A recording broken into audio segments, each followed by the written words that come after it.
All right. So the Shade Master is back, and we are here to talk about this. Strixhaven is back. Now, for those of you who need a bit of a refresher, as I know I would, Strixhaven is Magic the Gathering's Harry Potter mock-up set. That's essentially what it is. It's coming back. It has been done before. They are returning to this particular plane where you have planeswalkers as teachers and dragons as, it's granddaddy primordial heads of the heads of the houses. Now there are five houses in Strixhaven instead of the Harry Potter four because, copyright reasons.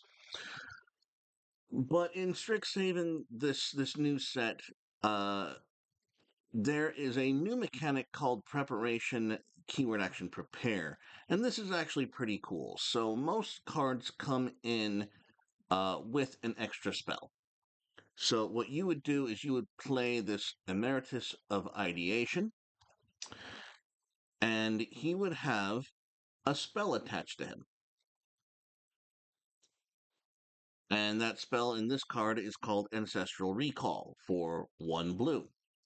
This creature enters prepared, so that spell is available for you to cast. And whenever this creature attacks, you may exile 8 cards from your graveyard. And if you do, this creature becomes prepared. So you can, in most of these rares, most of these cards are set up to be triggered so that you have this spell uh, under your hat, as it were, or up your sleeve. So their examples here are Emeritus of Ideation, and think further here, we have Goblin Glasswright, which this creature enters prepared. And Craft with Pride is a sorcery and says just create a treasure token for 1 red mana. Now, there's no innate trigger that says this creature can be um, re-brought in or re-prepared. That's kind of part of the point, is that this is a common card and it doesn't get to re-prepare itself. So that is one of the mechanics. And this is just some errata for preparation. Preparation cards can only be cast with their base characteristics. In other words, you cannot play a prepared spell on its own without having already cast the creature. That, again, that should be. You would hope that that would be common sense, but knowing Magic the Gathering, we have some nerds. We got some nerds. Um, and it, as an effect, causes a creature with a prepared spell to become prepared. That creature's controller creates a copy of that creature's spell in exile. That copy remains in exile as long as the permanent is on the battlefield and is prepared. That creature's controller may cast that copy as long as it remains in exile. As they cast it, the creature stops being prepared. So it's an exiled copy of a card or copy of a spell. Only the current controller of the prepared creature can cast the copy. It doesn't matter who owns that creature or who controlled it when it became prepared. Ah, being prepared isn't a copyable value. So if a permanent becomes a copy of a prepared creature, it won't be prepared. That's interesting. Okay, that's good to know. If a prepared creature loses all abilities, it won't stop being prepared, and nothing will happen to its alternative characteristics or to the copy of its prepared spell in exile. Cool. So you don't if if the creature becomes meddled with, you still got the spell. If a prepared creature stops being a creature, it will still be prepared. Okay, that permanence controller will still be able to cast it. The same is true if a prepared creature becomes a copy of something else, even if it's then a permanent without a prepared spell. Yeah. A creature without a prepared spell can't become prepared. That should be obvious, you would hope. But, again, we do have some nerds. A creature with a prepare spell can't become prepared more than once at the same time. For example, if Emeritus of Ideation is on the battlefield and is prepared, when it attacks, its last ability triggers. When that ability resolves, its controller may still exile 8 cards, but doing so won't cause the creature to become prepared a second time, or create a second copy of Ancestral Recall in exile. So basically, in order to get the extra Ancestral Recall spell, you would have to cast the Ancestral Recall, then attack, then pay the cost, and then have that creature be prepared. So you get the copy of Ancestral Recall in exile. If an effect causes a creature to become unprepared, a prepared creature stops being prepared and the associated copy in exile ceases to exist. If it wasn't prepared at that time, nothing happens. Again, that should be self-explanatory. I actually like this. I'm not. It can be OP, um, just because it's. How do I put this? They are one step away from actually bringing Magic to the tabletop, but they're still keeping it at the card table. Like I don't know why this kind of irks me a little bit. If an effect instructs you to choose a card name, you may choose the alternative prepare spell's name. Consider only the alternative characteristics to determine whether that is an appropriate name to choose. I don't. I'm guessing name and converted mana cost, maybe. Casting a copy of a prepare spell from exile isn't casting it for an alternative cost. Good. That should be obvious.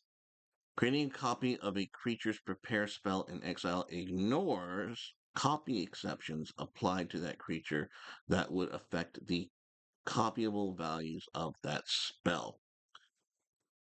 That's a mouthful. For example, let's say a player casts Croaking counterpart of sorcery that says create a token that's a copy of target non-frog creature, except it's a 1/1 green frog. Targeting Goblin Glasswrite.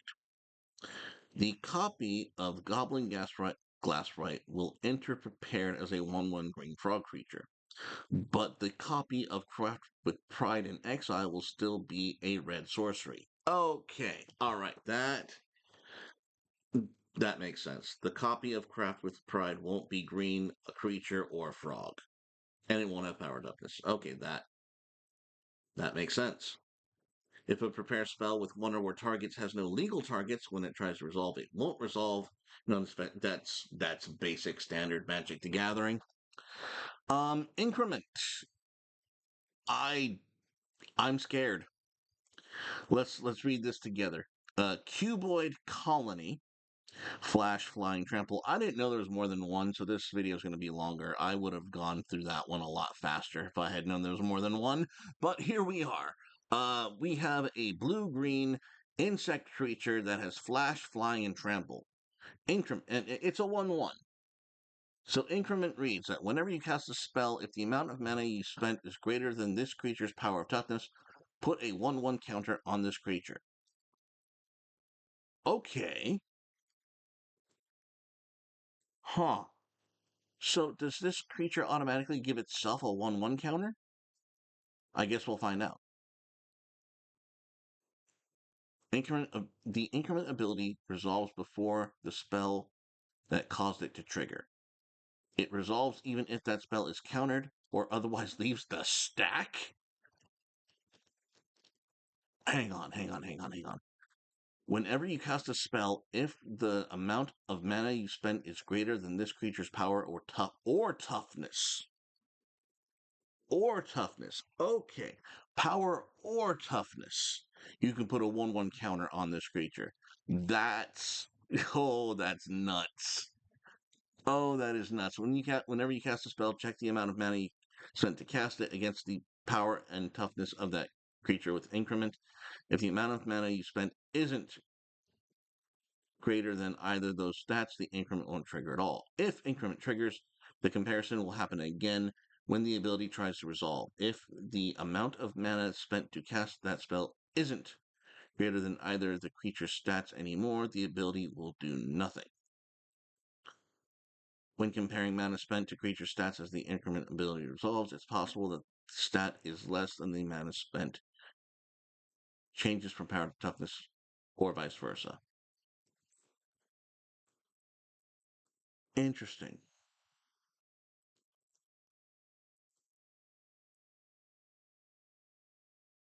Hmm. Okay, next we have Paradigm. So basically, you could do shenanigans that, lower or increase people's power and toughness to uh, deny them the increment ability, but you have to increase it. And obviously, they would get it until end of turn anyway, but they won't get the +1 counter in perpetuity.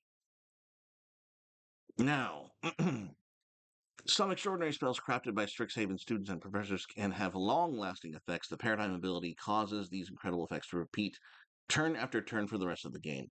Okay, I remember these. There are 5 Paradigm cards. Okay.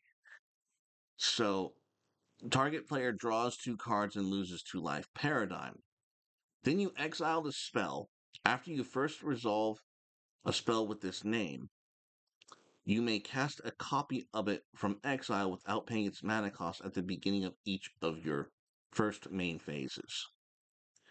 Or at the beginning of each of your first main phase. So every main phase, if you have cast Decorum Dissertation, you can cast it again. Every single main phase. First main phase. You are able to cast this again. So Decorum Dissertation says target player draws 2 cards and loses 2 life. You can do that every single turn after you cast it.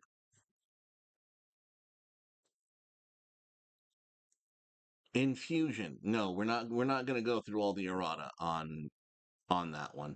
So infusion, Witherbloom mages use life essence to strengthen themselves and others. So infusion says when this creature enters, put 2 +1/+1 counters on it if you gained life this turn. The infusion ability word groups abilities that care if you gain life this turn. Okay. Vigilance and reach. So this is a black, green, and 2 other. Vigilance, reach, and when this creature enters, if you gained life this turn, you get to put 2/1/1 counters on it. Opus. This is a Prismari ability. Spectacular Sky Whale for 1 blue and 1 red and 2 other. So 1/4 with fly. This is Opus. Whenever you cast an instant or sorcery spell, this creature gets +3/+0 till end of turn.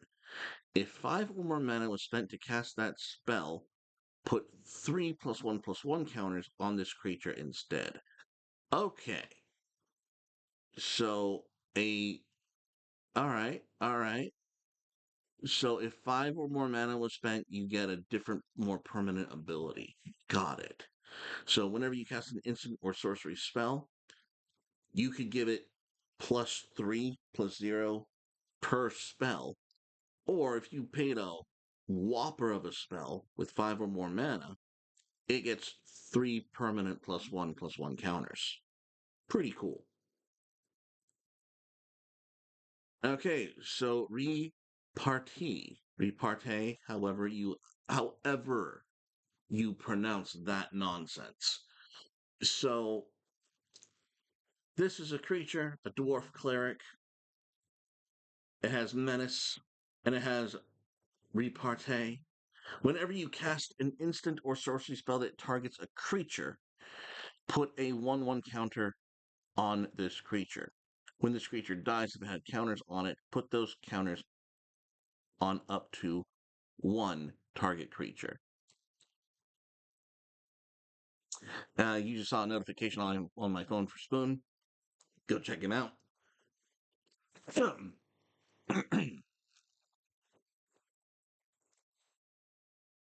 So, Silver Quill mages understand the power of words better than anyone, whether they're using inspiring oratory to empower their comrades or crafting biting insults to diminish foes. Their ability to engage in repartee makes them stronger.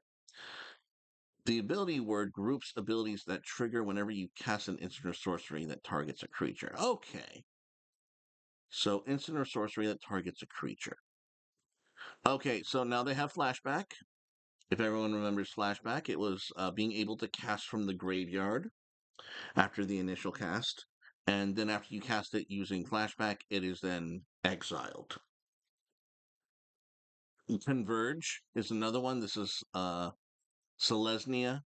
Converge says create 2/0/0 green blue token fractal creature tokens. Put X +1/+1 counters on each of them, and you gain X life, where X is the number of colors of mana spent to cast the spell. Okay, I'm thinking of a different ability. So converge is the number of colors spent to cast. I was thinking of a completely different ability. So yeah, converge is number of colors. Okay, secrets, card specific notes. We are not going to go through the card specific notes because I don't particularly care. Just, I actually like what they've done in particular with the creatures being able to prepare their own spells and re-prepare them. That's on point. I must give credit where it's due. They're kind of learning, kinda. Not really. They're not really going to get there. They're not going to catch up to us, but you know, they're doing their best. Anyways, everybody, hope you enjoyed this preview into Strixhaven. See you next time.